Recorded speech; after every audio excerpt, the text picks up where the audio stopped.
പിതാവിൻ്റെയും പുത്രൻ്റെയും പരിശുദ്ധാത്മാവിൻ്റെയും നാമത്തിൽ ആമേൻ.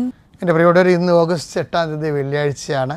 അമ്മേ പരിശുദ്ധമേ, അമ്മേ പരിശുദ്ധമേ, ദൈവമാതാവേ, കൃപാസനത്തിലൂടെ ഞങ്ങളുടെ ദേശത്തിനും അമ്മ മധ്യസ്ഥം തേടി തന്ന എല്ലാ അനുഗ്രഹങ്ങൾക്കും കൃപകൾക്കും ഞങ്ങളിപ്പോൾ ഹൃദയം നിറഞ്ഞ നന്ദി പറയുന്നു. അമ്മേ പരിശുദ്ധമേ, അമ്മേ പരിശുദ്ധമേ, ദൈവമാതാവേ, 2004 ഡിസംബർ 7 ഉച്ചകഴിഞ്ഞ് 2:30 സംഭവിച്ച അമ്മയുടെ പ്രത്യക്ഷപ്പെടലിനെ കുറിച്ച് തിരുസഭയ്ക്ക് സമർപ്പിച്ചിരിക്കുന്ന പഠനരേഖകളുടെ മേൽ സഭാത്മകമായ പഠനം ആരംഭിക്കുവാൻ ഞങ്ങൾ പ്രാർത്ഥിക്കുന്നു. അമ്മേ പരിശുദ്ധമേ, ഭൂസ്വർലോകങ്ങളുടെ രാജ്ഞിയായ അങ്ങേയ്ക്ക് ഭൗമ സംരക്ഷണത്തിനായി പ്രപഞ്ച പ്രകൃതിയെ തന്നെ തിരുസഭ പ്രതിഷ്ഠിക്കുവാൻ ഈ പ്രത്യക്ഷീകരണം വഴി ഇടയാക്കണമേ. പരിശുദ്ധമേ, ജപമാല മാതാവേ, സകല കൃപാസനം പ്രാർത്ഥനകളോടും ചേർത്ത് ഞങ്ങളിപ്പോൾ പ്രാർത്ഥിക്കുന്ന ഈ കുടുംബത്തിന്റെ പ്രത്യേക നിയോഗം പറമക്കളെ,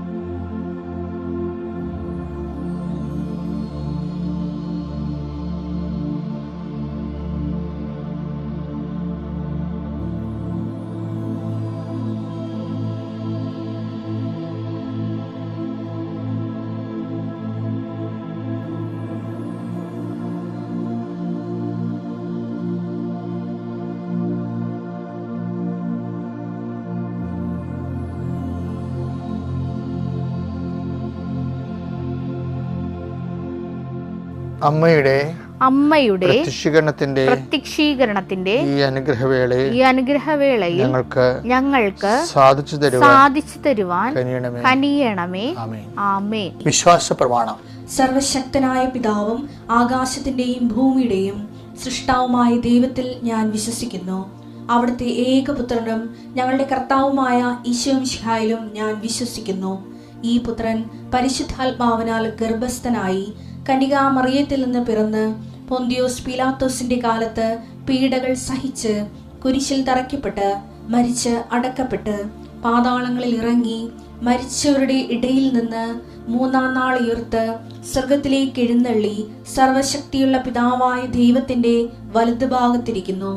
അവിടെ നിന്ന് ജീവിക്കുന്നവരെയും മരിച്ചവരെയും വിധിക്കുവാൻ വരുമെന്നും ഞാൻ വിശ്വസിക്കുന്നു. പരിശുദ്ധാത്മാവിലും ഞാൻ വിശ്വസിക്കുന്നു. വിശുദ്ധ കത്തോലിക്കാ സഭയിലും പുണ്യവാന്മാരുടെ ഐക്യത്തിലും പാപങ്ങളുടെ മോചനത്തിലും ശരീരത്തിന്റെ ഉയർപ്പിലും നിത്യമായ ജീവിതത്തിലും ഞാൻ വിശ്വസിക്കുന്നു. ആമേൻ. സുഖസ്ഥനായ ഞങ്ങളുടെ പിതാവേ, അങ്ങയുടെ നാമം പൂജിതമാകണമേ. അങ്ങയുടെ രാജ്യം വരണമേ. അങ്ങയുടെ തിരുമനസ് സ്വർഗത്തിലെ പോലെ ഭൂമിയിലും ആകണമേ. അന്നു വേണ്ടുന്ന ആഹാരം ഇന്ന് ഞങ്ങൾക്ക് തരണമേ. ഞങ്ങളോട് തെറ്റ് ചെയ്യുന്നവരോട് ഞങ്ങൾ ക്ഷമിക്കുന്നത് പോലെ ഞങ്ങളുടെ തെറ്റുകൾ ഞങ്ങളോടും ക്ഷമിക്കണമേ. ഞങ്ങളെ പ്രലോഭനത്തിൽ ഉൾപ്പെടുത്തരുതേ, തിന്മയിൽ ഞങ്ങൾ രക്ഷിക്കണമേ. ആമേൻ. നന്മ നിറഞ്ഞ മറിയമേ, സ്വസ്തി. കർത്താവ് അങ്ങയുടെ കൂടെ സ്ത്രീകളിൽ അങ്ങ് അനുഗ്രഹിക്കപ്പെട്ടവളാകുന്നു. അങ്ങയുടെ ഉദരത്തിൻ ഫലമായി ഈശോ അനുഗ്രഹിക്കപ്പെട്ടവനാകുന്നു. പരിശുദ്ധ മറിയമേ, തമ്പുരാന്റെ അമ്മേ, പാപികളായ ഞങ്ങൾക്ക് വേണ്ടി ഇപ്പോഴും ഞങ്ങളുടെ മരണസമയത്തും തമ്പുരാനോട് അപേക്ഷിക്കണമേ. ആമേൻ. എൻ്റെ കർത്താവിൻ്റെ ഉന്നതമായ നാമത്തിൽ നിങ്ങളുടെ വലത്തും ഇടത്തും ഇന്നത്തെ ജീവിത വഴികളിലെ വലത്തും ഇടത്തും വീട്ടിലും വഴിയിലും ജലത്തിലും കരയിലും മുകളിലെ ഹൃദയത്തിലും കർത്താവിൻ്റെ സാന്നിധ്യവും സഹവാസവും സംരക്ഷണം ഉണ്ടാവട്ടെ. നീ എന്തിനു വേണ്ടിയെന്ന് ഉത്കണ്ഠപ്പെട്ടിരിക്കുന്നത്, ഏത് വിഷയത്തിന് വേണ്ടി നീ സങ്കടപ്പെട്ടിരിക്കുന്നത്, ആ മേഖലയിൽ കർത്താവിന് ഇടപെടുകയും നീ എവിടെ പോയാലും നിൻ്റെ കൂടെ ഞാൻ ഉണ്ടായിരിക്കുന്നത് അളിച്ചത് കർത്താവിൻ്റെ സാന്നിധ്യം, സതതമായ സാന്നിധ്യം നിൻ്റെ കൂടെ ഉണ്ടാകുകയും നിനക്കൊരാൾ കൂടി ഉണ്ടായിരുന്നെങ്കിൽ ആരെയും കൊണ്ടുപോകാനും പറ്റത്തില്ല. പറഞ്ഞ രഹസ്യങ്ങൾ അവരറിയുകയും ചെയ്യും. നാട്ടിൽ പാട്ടാക്കും, വീട്ടിൽ പാട്ടാക്കും, തറവാട്ടിൽ പറഞ്ഞ് കൊട്ടി കെട്ടിയെഴുന്നള്ളിക്കും. അതുകൊണ്ട് ആരെയും കൊണ്ടുപോകാനും പറ്റത്തില്ല, കൊണ്ടുപോകാതിരിക്കാൻ പറ്റത്തില്ല. ദുസ്സംഗതി നിൽക്കണ മക്കൾക്ക് കർത്താവ് തന്നെ കൂടെ വരാനും നീ ഒറ്റയ്ക്ക് പോയാനും കർത്താവിൻ്റെ സാന്നിധ്യത്തിൽ, കർത്താവിൻ്റെ ചൈതന്യത്തിൽ നീ ആ വിഷയം കൈകാര്യം ചെയ്യാനുള്ള ആത്മധൈര്യം ലഭിക്കാൻ വേണ്ടി പ്രാർത്ഥിക്കുന്നു. നഷ്ടപ്പെട്ടു പോയ രേഖകൾ, നഷ്ടപ്പെട്ടു പോയ പണങ്ങൾ, നഷ്ടപ്പെട്ട പൊന്നുകൾ, അന്യാധീനപ്പെട്ടു പോയ വസ്തുക്കൾ, മറ്റുള്ളവർക്ക് ചതിക്കപ്പെട്ടതിൻ്റെ പേരിൽ ജോലി തരാമെന്നും പറഞ്ഞ് ചതിക്കപ്പെട്ടതിൻ്റെ പേരിൽ, വായ്പ വാങ്ങിച്ച് തരാത്തതിൻ്റെ പേരിൽ ഒരു പണിയും നടക്കാതെ അതിൻ്റെ പേരിൽ വീട്ടിൽ എപ്പോഴും കലഹം ഉണ്ടാക്കുകയും ചെയ്തിരിക്കുന്ന അവസ്ഥകളിൽ നിന്ന് നീ രക്ഷപ്പെട്ടു വരുവാനും നിൻ്റെ അധ്വാന ശേഷി, സത്യസന്ധമായ പണം നിനക്ക് തിരികെ ലഭിക്കുന്നതിന് വേണ്ടി ഈശോനാമത്തിൽ പ്രാർത്ഥിക്കുന്നു. കർത്താവിൻ്റെ ഉന്നതമായ നാമത്തിൽ, സഭയുടെ അധികാരത്തിൽ, കുരിശടയാളത്തിൽ, ദൈവശക്തിയാൽ നീ ഇന്നത്തെ ദിവസം മുഴുവൻ അനുഗ്രഹിക്കപ്പെടട്ടെ.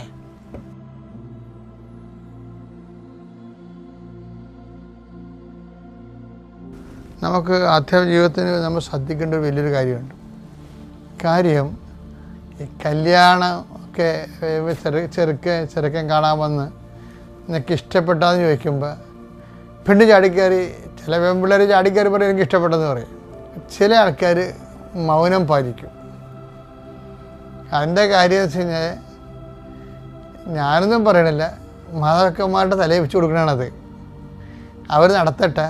കാര്യം അവിടെ നടത്തി ഉദ്ദേശിക്കണമെന്ന് വെച്ച് കഴിഞ്ഞാൽ അവർ ഇപ്പം എന്തെങ്കിലും ചെറിയ ഇഷ്യൂ ഉണ്ടെങ്കിൽ ഇവർക്ക് നാളെ പെട്ടിയെടുത്ത് വരാമല്ല, നിങ്ങളല്ലേ പറഞ്ഞിട്ടല്ലേ ഞാൻ കെട്ടിയതെന്നും പറഞ്ഞിട്ട് വരാം. അപ്പോൾ അത് പാവപ്പെട്ട മാതാപിതാക്കൾ ഇവരുടെ സൂത്രം അറിയത്തില്ലല്ലേ. അതായത് ഈ മൗനത്തെക്കുറിച്ചാണ് നമ്മൾ പറയണത്. മൗനം നമുക്ക് പണ്ടത്തെ മൗനത്തിനർത്ഥം മൗന സമ്മതം എന്നാണ്. ഇന്നത്തെ മൗനത്തിൻ്റെ അർത്ഥം പണിവരണ്ടെന്ന് തന്നെയാണ്. എന്നുവെച്ചാൽ ആ സാധനം നമ്മളെ കൊണ്ട് എടുപ്പിച്ചിട്ട് അവരവരുടെ ഗുണഭോക്താക്കളായി മാറും. നമ്മളതിൻ്റെ ഇരകളായി മാറും, അവർ വേട്ടക്കാരായി മാറും. എനിവേ എല്ലാം അങ്ങനെയാണെന്ന് ഞാൻ പറയണില്ല, എങ്കിലും മൗനം ഒരു വല്ലാത്ത ഒരു സംഭവമാണ്. പക്ഷേ എന്താ വിഷയം എന്ന് വെച്ചാൽ ഈ മൗനത്തിന് വേറൊരു ഗുണമുണ്ട്. ദൈവത്തിനടുത്ത് ഈ അഭ്യാസം നടക്കത്തില്ല. മനുഷ്യന്മാരെയാണ് ഈ മൗനം കൊണ്ട് വേറിട്ടുന്നത്. ദൈവത്തിൻ്റെ അടുത്ത് വെച്ച് കഴിഞ്ഞാൽ റെക്കോർഡഡാണ്. മൗനം പറഞ്ഞാൽ റെക്കോർഡഡാണ്. അത് ചില മൗനം പോസിറ്റീവായിട്ട് റെക്കോർഡ് ചെയ്യാനുള്ള പോസിറ്റീവായിട്ട് റെക്കോർഡ് ചെയ്യും. ചില മൗനം നെഗറ്റീവായിട്ട് സൈലൻസ് ആക്ഷനെയാണ് ഈ മൗനം എന്ന് പറയുന്നത്. ഞാൻ ഉണ്ടാക്കിയൊന്നുമല്ല, ബൈബിളിൽ ഇങ്ങനെ വ്യാഖ്യാന പുസ്തകം ഞാൻ വായിച്ചിട്ടില്ല. പക്ഷേ ഞാൻ പറയുന്ന കാര്യം സൈലൻസ് ആക്ഷനാണ്, നിശബ്ദ പ്രവർത്തനങ്ങൾ. ഇപ്പം രക്തസ്രാവ രോഗി അവളെങ്ങനെ സുഖപ്പെട്ട എങ്ങനെ? അവൻ്റെ വസ്ത്രത്തിലെങ്കിലും ഒന്ന് സ്പർശിക്കാനിടയാൽ താൻ സുഖപ്പെടുമെന്ന് അവൾ ഉള്ളിൽ വിചാരിച്ചു. അപ്പം മൗനപ്രവർത്തനമാണത്. ഒന്നും പറയണമെന്നില്ല, ശബ്ദമൊന്നുമില്ല അവിടെ. മർക്കോസ് 5:28. അവന്റെ വസ്ത്രത്തിൽ ഒന്ന് തൊട്ടാൽ മാത്രം മതി, ഞാൻ സുഖം പ്രാപിക്കും എന്ന് അവൾ വിചാരിച്ചു. വാക്കിൻ്റെ കസർത്തൊന്നും വേണ്ട, വിചാരം വന്നാൽ അത് പോസിറ്റീവായിട്ട് റെക്കോർഡ് ചെയ്യും. അല്ലാതെ അത് സ്വരത്തിൽ പറഞ്ഞില്ലല്ലോ, അവൻ്റെ ശബ്ദം കേട്ടില്ലല്ലോ, ഒന്നും വേണ്ട. നമ്മൾ വെറുതെ നിന്നാൽ മതി. നെഗറ്റീവാണ് വിചാരിക്കണമെങ്കിൽ അത് റെക്കോർഡായി പോകും. നമ്മൾ 2:7 എടുത്ത് മർക്കോസ് തന്നെ. എന്തുകൊണ്ടാണ് ഇവൻ ഇപ്രകാരം സംസാരിക്കുന്നത്? ഇവൻ ഈശ്വരനെ കുറിച്ച് പറയണതാണ്, നിയമജന്മാർ പറയണതാണ്. ഇവൻ ഇപ്രകാരം സംസാരിക്കുന്നത്, ഇവൻ ദൈവദൂഷണം പറയുന്നു. ദൈവത്തിനല്ലാതെ മറ്റാർക്കാണ് പാപം ക്ഷമിക്കാൻ സാധിക്കുക? അടുത്ത വചനം വായിച്ചേ. അവർ ഇപ്രകാരം വിചാരിക്കുന്നു. അവർ ഇപ്രകാരം വിചാരിക്കുന്നു എന്ന് മനസ്സിലാക്കി യേശു അവരോട് ചോദിച്ചു. അവർ ഇപ്രകാരം വിചാരിക്കുന്നു എന്ന് മനസ്സിലാക്കിയെന്ന്. അപ്പം അവർ യേശുവിനെതിരെയാണ് അവർ മനസ്സിൽ വിചാരിച്ചത്. പക്ഷേ യേശു അത് റെക്കോർഡ് ചെയ്ത്. മനസ്സിലായില്ല? ദൈവത്തിന് എതിരെ നീ വിചാരിച്ചാലും സംഭവം റെക്കോർഡായി പോകും, പറഞ്ഞ പോലെയാവും. ഇവിടെ ഈ മൗനം കൊണ്ട് പണി നടക്കത്തില്ല. നിൻ്റെ മനസ്സിലിരിപ്പെല്ലാം കർത്താവിൻ്റെ ദിവസം. അതാണ് ഈശോ പറഞ്ഞത്, മനുഷ്യരിലുള്ളത് എന്താണെന്ന് അറിയാമായിരുന്നു. യോഹന്നാൻ 2:24-25. യേശുവാകട്ടെ അവരെ വിശ്വസിച്ചില്ല, കാരണം അവൻ അവരെ എല്ലാം അറിഞ്ഞിരുന്നു. എല്ലാവരെയും ഉള്ളിരിപ്പ് അറിയാവുന്ന മനുഷ്യനെ പറ്റി ആരുടെയും സാക്ഷ്യം അവൻ ആവശ്യമായിരുന്നില്ല. മനുഷ്യനിലുള്ളത് എന്താണെന്ന് അവൻ വ്യക്തമായി അറിഞ്ഞിരുന്നു. വ്യക്തമായി, ക്രിസ്റ്റൽ ക്ലിയർ. മനസ്സിലായില്ലേ? അപ്പം അതുകൊണ്ട് ദൈവത്തിനെ കുറിച്ച് എതിരെ ഒന്നും ചിന്തിക്കരുത് കേട്ടോ. നിങ്ങൾ ഒരു പ്രാർത്ഥന കേട്ടില്ലെങ്കിൽ പറയും ചോദിച്ചു, എൻ്റെ കൂട്ടുകാരത്തി അവൾ പള്ളിയിലെ വട്ടക്കാരുമില്ല, അവൾ കാനഡയിൽ പോയി, അല്ലെങ്കിൽ ഇംഗ്ലണ്ടിൽ പോയി. ഞാൻ പള്ളിയിൽ നിന്ന് മാറാൻ നടക്കണം, എൻ്റെ വിസ എടുത്തില്ല. അല്ല, അപ്പോൾ നിങ്ങൾ ഉള്ളിൽ വിചാരിച്ചില്ലേ എന്ന് വെച്ചാൽ ദൈവം അത് നെഗറ്റീവ് പറഞ്ഞാൽ അത് വിചാരിച്ചാൽ മതി, റെക്കോർഡായി പോകും. അപ്പോൾ എൻ്റെ മക്കളെ വിചാരിക്കാതിരിക്കുക, ദൈവത്തിനെതിരെ ഒരു അക്ഷരം മിണ്ടരുത്. ചില കാര്യം കർത്താവ് ഇഷ്ടമുള്ളവർ ചെയ്യട്ടെ, കർത്താവ് ഇഷ്ടമുള്ളവർ ചെയ്യട്ടെ. അപ്പോൾ അങ്ങനെ വരുമ്പോൾ ദൈവമാണ് നിൻ്റെ ജീവിതത്തിൻ്റെ പ്രധാനമെന്ന് ദൈവത്തിന് തോന്നിയാൽ നമ്മൾ രക്ഷപ്പെട്ടു. അത്യപൂർവ ദൈവാനുഭവങ്ങൾ ഇനി നിങ്ങൾക്കും സ്വന്തം. ഈ യൂട്യൂബ് ചാനൽ ഇതുവരെ സബ്സ്ക്രൈബ് ചെയ്തിട്ടില്ലെങ്കിൽ ഇപ്പോൾ തന്നെ സബ്സ്ക്രൈബ് ചെയ്യുക. ഈ വീഡിയോ ഇപ്പോൾ തന്നെ നിങ്ങളുടെ സുഹൃത്തുക്കൾക്ക് ഷെയർ ചെയ്തുകൊണ്ട് കർത്താവിൻ്റെ പ്രേക്ഷിതരാകുക.